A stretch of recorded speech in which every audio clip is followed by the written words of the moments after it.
नमस्कार, बहुत स्वागत है आपका। आप देख रहे हैं खबर में दम है। मैं हूं आपके साथ ऋतु ज्ञानवानी। पेड़ पौधे हरियाली सुकून देते हैं, लेकिन सियासत को मुद्दा चाहिए। एमपी में दिनों पौधारोपण भी मुद्दा है। कांग्रेस प्रदेश सरकार पर पौधारोपण के नाम पर घोटाले का आरोप लगा रही है, तो सरकार इन आरोपों को खारिज करते हुए हिसाब देने को तैयार है। आरोप प्रत्यारोप का दौर जारी है। वैसे तो पेड़ ऑक्सीजन देने का काम करते हैं, जो आम आदमी के लिए प्राणवायु होती है, लेकिन मध्य प्रदेश में पेड़ सियासत का ऑक्सीजन साबित हो रहे हैं। क्योंकि जिस तरीके से मध्य प्रदेश सरकार लगातार वृक्षारोपण करके पर्यावरण सुधारने की बात कर रही है, लेकिन उसके उलट अगर बात कांग्रेस की करें तो वो लगातार सवाल खड़े कर रहे हैं और कह रहे हैं कि जो पेड़ लगाए जा रहे हैं उसमें भारी संख्या में भ्रष्टाचार हो रहा है। इसको लेकर अब मध्य प्रदेश में सियासी पारा चढ़ा हुआ है। एमपी में हरियाली को लेकर सियासत का दौर जारी है। कांग्रेस प्रदेश की सरकार पर पौधारोपण के नाम पर भ्रष्टाचार का आरोप लगा रही है। कांग्रेस का आरोप है कि करोड़ों खर्च किए जा रहे हैं, लेकिन धरातल पर हरियाली नजर नहीं आ रही। कांग्रेस नर्मदा किनारे रोपे गए पौधों का सरकार से हिसाब मांग रही है। देखिए, प्रश्न वृक्षारोपण पर नहीं, उससे जुड़ा भ्रष्टाचार पर है। 2018 के विधानसभा चुनाव के पहले हमने देखा था कैसे 6.5 करोड़ साहब पौधे लगाए जाएंगे मां नर्मदा के किनारे, और उसमें किस स्तर पर भ्रष्टाचार हुआ था ये हमने देखा। स्मार्ट सिटी के नाम पर जो पेड़ काटे गए हैं उसमें किस तरीके की चीजें हुई हैं। केंद्र की और राज्य की सरकार ने मिलकर के जो कृत्य किए हैं पर्यावरण बिगाड़ने के, नेशनल ग्रीन ट्रिब्यूनल में कई ऐसे मामले हैं जिस पर कि प्रदेश सरकार को शर्मसार होना चाहिए। तो हमारा वृक्षारोपण के खिलाफ कोई विरोध नहीं है, लेकिन ये जो सरकार वृक्षारोपण के नाम पर घोटाले कर रही है, प्रदेश में फॉरेस्टेशन को कम कर रही है, उसको लेकर के हमारा विरोध है और इसको विरोध को हम कायम रखेंगे। बीजेपी ने प्रदेश में 75 लाख पौधे रोपने का लक्ष्य रखा है। इस कार्यक्रम के शुभारंभ के मौके पर सीएम शिवराज सिंह चौहान ने कहा कि कांग्रेस को अगर पौधारोपण का हिसाब चाहिए तो हिसाब देने के लिए हम तैयार हैं। मंत्री भरत सिंह कुशवाहा का कहना है कि किसी भी पटल पर पौधारोपण की जानकारी देने के लिए तैयार है। देखिए, ये सरकार समाज हित में, प्रदेश हित में जो भी निर्णय होंगे वो करेगी। कांग्रेस का काम है आरोप प्रत्यारोप करना। इसमें कांग्रेस के आरोपों में कोई दम नहीं है। आप वो इस बात को भी अच्छी तरह से जानते हैं, जब कोरोना की भीषण दौर चल रहा था और कोरोना जैसे संक्रमण से हमारा देश और प्रदेश सभी लोग जूझ रहे थे, जिस तरह से ऑक्सीजन की जो कमी महसूस हो रही थी, वो निश्चित रूप से हम प्रदेश को हरा भरा बनाने में, लोगों को शुद्ध हवा मिले, ऑक्सीजन शुद्ध मिले, छाया मिले, अधिक वर्षा हो, इसके लिए वृक्षों को लगाना बहुत आवश्यक है। माननीय हमारे मुख्यमंत्री माननीय शिवराज जी प्रतिदिन एक पौधा रोपित करते हैं। प्रदेश में ये संदेश है और जितने भी वृक्षारोपण हुए हैं और आगे होंगे, इसको हम जारी रखेंगे। और अगर कांग्रेस को कोई आपत्ति है तो कांग्रेस उस आपत्ति को सदन के अंदर लिखित में कोई शिकायत करे। अगर कहीं कोई दिक्कत कांग्रेस को लग रहा है कि वृक्षारोपण नहीं हुआ है तो वहां की भी हम जांच करा लेंगे। सीएम शिवराज लगातार लोगों को पौधारोपण के लिए प्रेरित करते रहे हैं और खुद भी सीएम रोज एक पौधा भी लगाते हैं, लेकिन कांग्रेस को इसमें भी घोटाला नजर आ रहा है और कांग्रेस सरकार पर आरोप लगा रही है। पेड़ पौधे ऑक्सीजन देते हैं, लेकिन एमपी में पेड़ सियासी ऑक्सीजन भी दे रहे हैं। पौधारोपण के नाम पर सियासत, आरोप प्रत्यारोप का दौर लगातार जारी है। न्यूज़ 18 भोपाल। जनता के साथ नेताओं को कार्यकर्ताओं की याद आने लगे तो समझिए इलेक्शन की तैयारी है। एमपी में इलेक्शन से पहले पार्टियों को कार्यकर्ताओं की याद आ रही है। जिन नेताओं के पास कार्यकर्ताओं की बात सुनने के लिए टाइम नहीं होता था, उनके पास अब समय ही समय है। देखिए, मुझे डायरेक्ट बिल्कुल संकोच नहीं करें, डायरेक्ट मोबाइल से बात करें। जो कार्यकर्ता हमारे बूथ लेवल के, ब्लॉक लेवल के, जिला लेवल के, प्रदेश लेवल के, सबकी अपनी अपनी जो विचार हैं, उसके आधार पे जो समय का निर्धारण होना चाहिए।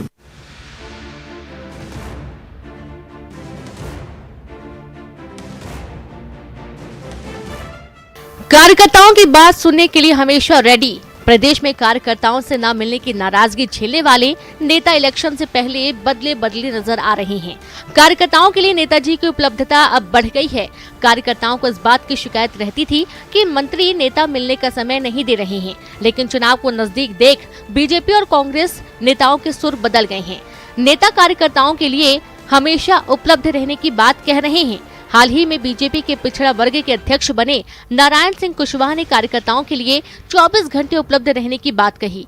नेताजी को चिंता अगले विधानसभा चुनाव की है और चुनाव से पहले पिछड़ा वर्ग की कमान संभालने वाले नारायण सिंह कुशवाहा आसानी से उपलब्ध होने की बात कह रहे हैं। मुझे डायरेक्ट बिल्कुल संकोच नहीं करें, डायरेक्ट मोबाइल से बात करें। केवल सुबह 9-10 बजे एक डेढ़ घंटे का समय जरूर व्यस्त रहता है दिनचर्या के कामों में। सुबह 6 बजे से 9 बजे के बीच में बात कर सकते हो, रात को 12 बजे तक बात कर सकते हो, कहीं कोई दिक्कत नहीं है। केवल डेढ़ घंटे का समय आप निकाल दो। उस समय भी आपका अगर मोबाइल आएगा, वेटिंग में रहेगा, तो मैं दोबारा पलट के फिर आपको लगाऊंगा, पर कुछ 1-1.5 घंटे बाद लगाऊंगा। मिस कॉल में मुझे मिल जाएगा तो बिल्कुल लगाऊंगा, पर कहीं मेरा ये निवेदन ये नहीं करें कि हमने टेलीफोन लगाया और नहीं मिला, या कहीं बाई चांस हम कहीं बैठक में हैं तो नहीं बात कर पाए, पर मिस कॉल एक ही देना वो बहुत है। अब मैंने देखा कि कई लोग होंगे दनादन घंटियां 8-10 बार। अरे इतने बेशरम लोग नहीं है, अपन भारतीय जनता पार्टी के लोग हैं, अपन कांग्रेस के थोड़े ही जो है शर्मदार लोग हैं अपन लोग। बीजेपी के प्रदेश महामंत्री भगवान दास सबनानी ने कहा कि पार्टी के नेता कार्यकर्ताओं के लिए हमेशा उपलब्ध रहते हैं, अब और आसानी से उपलब्ध होंगे। पार्टी के निर्देश हैं कि कार्यकर्ताओं की सुनवाई होनी चाहिए। जनता पार्टी में तो यूं भी चाहे नेता मंत्री भी जो है वो भी पार्टी का कार्यकर्ता है, सहजता के साथ उपलब्ध होता है। यहाँ उनका कार्यालय भी आना जाना होता है और अपने निवास पर भी वो मिलते हैं। उसके लिए कुछ अलग से तय करने वाली जैसी कोई चीज़ नहीं होती, वो सब उपलब्ध हैं। ऐसा नहीं है कि चुनाव के नजदीक आने से सिर्फ बीजेपी को ही कार्यकर्ताओं की चिंता सता रही है। कांग्रेस भी कार्यकर्ताओं की समस्याओं के समाधान के लिए तत्पर नजर आ रही है। प्रदेश कांग्रेस अध्यक्ष कमलनाथ कार्यकर्ताओं के लिए आसानी से उपलब्ध रहने की बात कह रहे हैं। हाल ही में प्रदेश कांग्रेस आदिवासी वर्ग के अध्यक्ष बने ओमकार सिंह मरकाम तो कार्यकर्ताओं से मुलाकात का गणित तक समझा रहे हैं कि जो कार्यकर्ता हमारे बूथ लेवल के, ब्लॉक लेवल के, जिला लेवल के, प्रदेश लेवल के, सबकी अपनी अपनी जो विचार हैं उसके आधार पे जो समय का निर्धारण होना चाहिए। मैं पूरा कोशिश करूँगा कि हमारे जो ब्लॉक लेवल, जिले लेवल के लिए जो हमारे पदाधिकारी हैं, देखिए अगर अध्यक्ष चाहे कि मैं सभी बूथ लेवल तक उपलब्ध हो जाऊं तो ये असंभव वाली बात होती है। हमारा जो टीम है जिसमें मेरे साथ 3 उपाध्यक्ष हैं और जो हम पदाधिकारी बनाएंगे, उनका सीधा एक नेटवर्किंग हम तय करेंगे ताकि लोगों की ये शिकायत दूर हो सके। कार्यकर्ताओं के बिना इलेक्शन नहीं लड़ा जा सकता, ये बात नेताओं को बखूबी पता है। ऐसे में जन प्रतिनिधि ही नहीं, पार्टी से जुड़े संगठनों में बड़ी जिम्मेदारी संभालने वाले नेता भी कार्यकर्ताओं को अब आसानी से उपलब्ध हो रहे हैं। अनुराग श्रीवास्तव, न्यूज़ 18 भोपाल। देश में मुफ्त की रेवड़ी कल्चर पर छत्तीसगढ़ में भाजपा कांग्रेस के बीच सियासी जंग छिड़ गई है। छत्तीसगढ़ में बीजेपी लगातार सरकार पर मुफ्त की रेवड़ी के मुद्दे पर हमला बोल रही थी, लेकिन इसका जवाब दिया है मुख्यमंत्री भूपेश बघेल ने। उन्होंने कहा कि बीजेपी ने जनता में रेवड़ी बांटने का ख्वाब दिखाकर वोट लिया। सीएम भूपेश बघेल ने कहा कि जनता का सरकारी खजाने पर हक होता है। मुख्यमंत्री भूपेश बघेल ने केंद्र सरकार से पूछा है कि क्या गरीबों को उनका हक देना रेवड़ी बांटना है। उन्होंने बीजेपी से सवाल किया है कि हम छत्तीसगढ़ में आत्मानंद स्कूल खोल रहे हैं, गोबर खरीद रहे हैं, किसानों का जीवन उन्नत कर रहे हैं, तमाम वो सुविधाएं दे रहे हैं जो उनका हक है, और किसानों के लिए, आम लोगों के लिए जो काम कर रहे हैं, क्या उसको बीजेपी रेवड़ी बांटना कह रही है। उन्होंने ये भी कहा है कि रेवड़ी बांटना तो मुझे वो लगता है जो एक तरह से जुमला दिया गया था कि हर किसी के खाते में 15-15 लाख दिए जाएंगे, और ये बोल करके सत्ता में आया गया।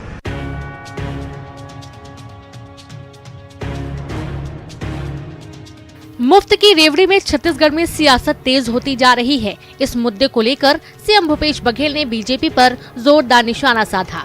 दरअसल इससे पहले बीजेपी नेता अजय चंद्राकर ने प्रदेश सरकार पर मुफ्त की रेवड़ी बांटने का आरोप लगाया था।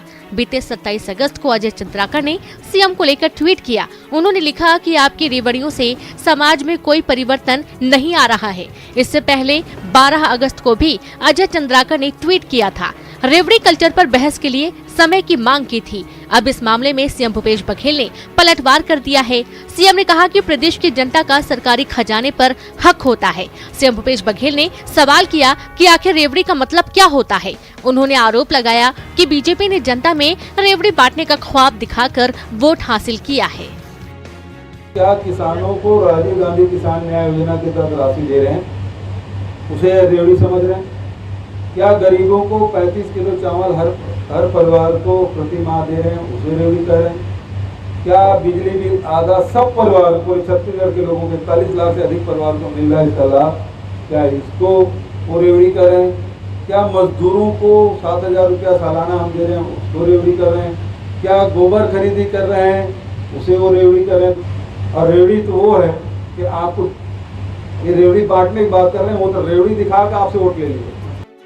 उधर सीएम भूपेश बघेल के बयान पर नेता प्रतिपक्ष नारायण चंदेल का जवाब आया है। नारायण चंदेल ने कहा कि प्रदेश में आर्थिक कुप्रबंधन है, कर्ज का ब्याज चुकाने के लिए कर्ज लेना पड़ता है। देखिए, जब से भूपेश सरकार आई है विकास का काम ठप है। कोई काम छत्तीसगढ़ में नहीं हो रहा है, चाहे वो नगरीय निकाय में हो या ग्रामीण क्षेत्र में। विकास की एक भी ईंट इस भूपेश सरकार ने नहीं रखी। आज जितना काम हो रहा है वो केंद्र शासन के पैसे से हो रहा है, उसकी राशि से हो रहा है। छत्तीसगढ़ में भूपेश सरकार के ज़माने में आर्थिक कुप्रबंधन है। सारी अर्थव्यवस्था यहाँ की गड़बड़ा गई है।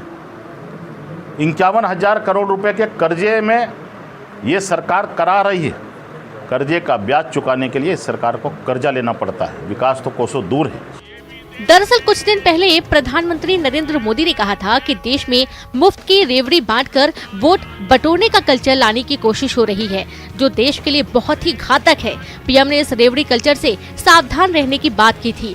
पीएम के इस बयान के बाद से देश में रेवड़ी कल्चर पर बहस छिड़ी हुई है। जाहिर तौर पर कांग्रेस रेवड़ी का मतलब कुछ और बता रही है, बीजेपी रेवड़ी का मतलब कुछ और बता रही है। देखना ये होगा कि आने वाले समय में और रेवड़ी पर किस तरीके के बयान आते हैं। जाहिर तौर पर आने वाले समय पर इस पे राजनीतिक बयानबाजी भी और तेज होगी। कैमरा पर्सन राजन के साथ ममता लांजेवार, न्यूज़ 18 छत्तीसगढ़, रायपुर। छत्तीसगढ़ में कर्मचारी अधिकारी फेडरेशन ने राज्य सरकार से बातचीत और आश्वासन के बाद अपनी बेमियादी हड़ताल खत्म कर दी है।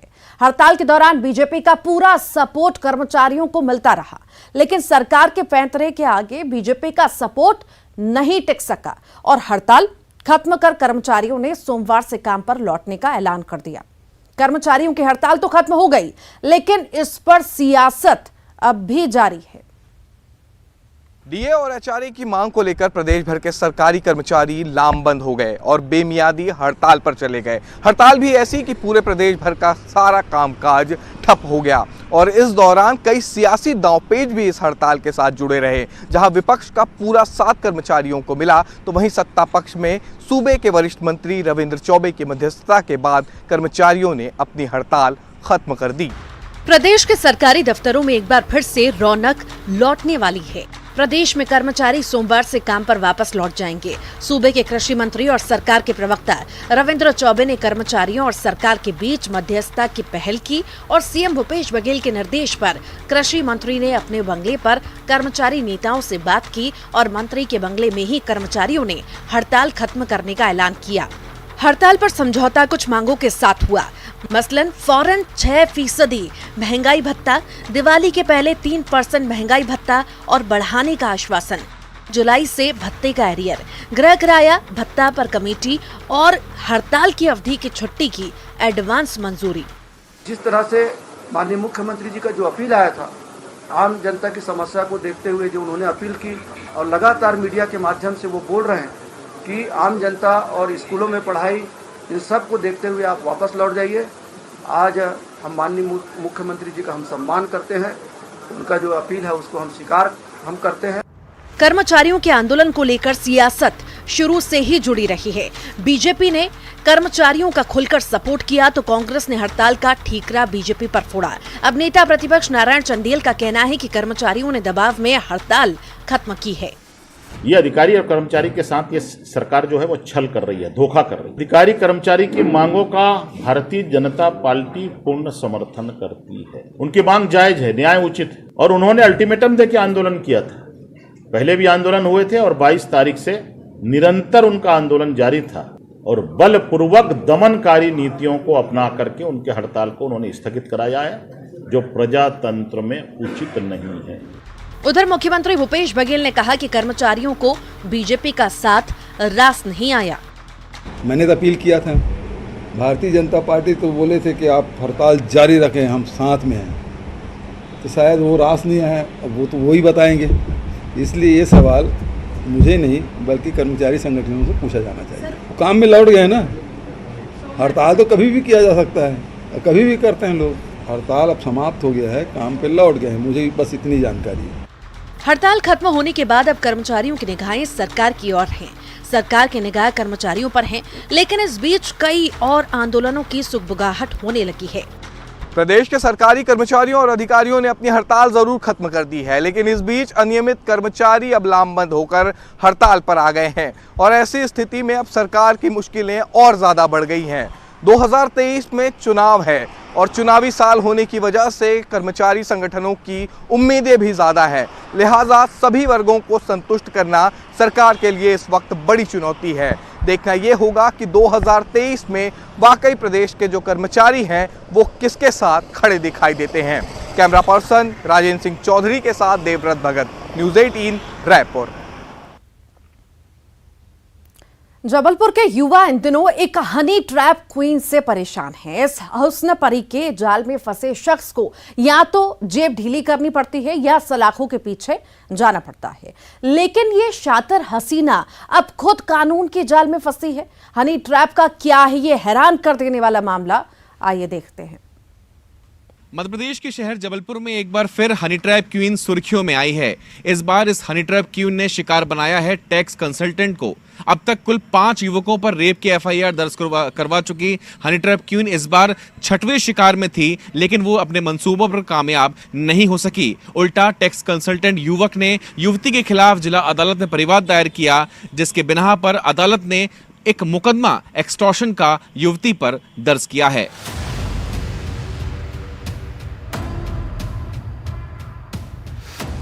सोशल मीडिया के जरिए दोस्ती, प्यार का झूठा ड्रामा और इसके बाद शुरू होता है ब्लैकमेलिंग का खेल, जिसमें फंसे शख्स के पास 2 ही रास्ते होते हैं, पैसे दो या फिर जेल जाओ। जबलपुर की हनी ट्रैप क्वीन के काम करने का यही तरीका है। ये हुस्न परी शहर के रईसजादों को अपना निशाना बनाती है। इसने अपने जाल में अब तक 5 लोगों को फंसाया और उनसे लाखों रुपए ऐंठे। जो पैसे नहीं देता उसके खिलाफ दुष्कर्म का मामला दर्ज करा देती है। हनी ट्रैप की हकीकत सामने लाने हमने एक पीड़ित युवक से मुलाकात करनी चाहिए। हालांकि युवक तो कैमरे के सामने नहीं आया, लेकिन उसके पिता ने पूरी आपबीती सुनाई। जी हाँ, मेरे बेटे को भी इस हनी ट्रैप गैंग ने फंसाया गया था और इंस्टाग्राम से दोस्ती करती है लड़की। उसके बाद होटल वगैरह या कैफे वगैरह में मिलते हैं ये लोग। होटल में कुछ नहीं कहीं होटल में वापस आने के बाद वो कहती है कि हमें इतना पैसा दे दो, नहीं तो मैं आपके लड़के को रेप के केस में फंसा दूंगा। ये लड़की अब तक 5 लोगों के खिलाफ दुष्कर्म का मामला दर्ज करा चुकी है। हनी ट्रैप क्वीन के इस मामले का खुलासा तब हुआ जब एक पीड़ित परेशान होकर अदालत की शरण में पहुंचा, जहां उसने बताया कि ये दुष्कर्म का मामला रुपए ऐंठने के लिए दर्ज कराती है। महिला ने शहर के कई हाई प्रोफाइल लोगों को अपने हुस्न के जाल में फंसाने के बाद ब्लैकमेलिंग की और अलग अलग थानों में दुष्कर्म के मामले भी दर्ज कराए। उन्होंने पहले 25 लाख रुपए से डिमांड चालू की थी कि 25 लाख रुपए हमको दो, ये तो मैं आपके लड़के को बिल्कुल 20 साल के लिए जेल के लिए अंदर करवा दूंगी। मैं ज्ञापन सौंपा कि भाई ऐसी बात है। तो फिर एसपी साहब ने संज्ञान लिया इस केस का जी और उन्होंने फिर जांच करवाई। मैं तो चाहता हूं कि भाई ये सब चीज़ें से सभी शहर वाले सजग रहे इस टाइप के केस से। आजकल बहुत ज़्यादा केस हो रहे हैं, इसकी भी हम पुलिस से कहेंगे जांच करें और दूध का दूध और पानी का पानी कर दें। आरोपी ने अपने विवाहित होने की जानकारी छुपाकर अमन मेहता नाम के शख्स से शादी करने की कोशिश की थी, लेकिन सही समय पर अमन और उसके परिवार को इसकी जानकारी मिल गई। इसके बाद इसने शादी के लिए दबाव डाला और शादी न करने पर दुष्कर्म के झूठे मामलों में फंसाने की धमकी दी। इन धमकियों से परेशान होकर अमन मेहता ने कोर्ट की शरण ली, जिसके बाद कोर्ट ने आरोपी के खिलाफ मामला दर्ज किया। इस फैसले के बाद तमाम पीड़ित सामने आ रहे हैं। उन्हीं में से एक पीड़ित के एडवोकेट ने एसपी कार्यालय जाकर हनी ट्रैप क्वीन के खिलाफ सख्त कार्रवाई की मांग की है। महिला द्वारा ऐसे पता नहीं संभ्रांत परिवारों के लड़कों को, बच्चों को फंसाकर उनसे जो पैसे ऐंठने की जो कार्रवाई सामने आई है, बहुत ही विडंबना भरी बात है आज हमारे सामने इस प्रकार की, क्योंकि ये उक्त महिला द्वारा पता नहीं आज हमारे पास साक्ष्य हैं। आज हमने एडिशनल एसपी महोदय को बताया कि उसने उक्त महिला ने 6-7 से पता नहीं कितने लोगों को पैसे ऐंठे मतलब, और दूसरा कि उसके ऊपर पहले भी केस लगे हैं और अभी भी केस चल रहे हो। एक तथाकथित महिला द्वारा जबलपुर के विभिन्न थानों में करीब 6 दुष्कर्म के मामले कायम करवाए हैं और उनमें से कुछ मामलों में इनके द्वारा माननीय न्यायालय में समझौता भी कर लिया गया है, जिसके द्वारा अधिवक्तागण द्वारा यह मांग की गई है कि सभी प्रकरणों की सूक्ष्मता से जांच करवाई जाए। अतः 6 प्रकरण के, जिसमें धामापुर के, चरवारा के, गोरखपुर के और एक डिंडोरी जिले का भी मामला है और महिला थाना जबलपुर का भी मामला है, सभी की जांच निष्पक्ष रूप से करवाई जाएगी। हनी ट्रैप क्वीन ने शहर के कई युवकों को अपने जाल में फंसाया है, जिनमें 5 ऐसे लोग हैं जिनके खिलाफ एफआईआर दर्ज कराई गई है। सोशल मीडिया पर उस युवती के खिलाफ मुहिम भी चलाई जा रही है, लेकिन अब तक पुलिस की ओर से आरोपी के खिलाफ सख्त से सख्त कार्रवाई न किया जाना कई सवाल खड़े करता है। प्रतीक अवस्थी, न्यूज़ 18, जबलपुर। और इसी के साथ ही फिलहाल के लिए इतना ही। खबरों का सिलसिला लगातार जारी है।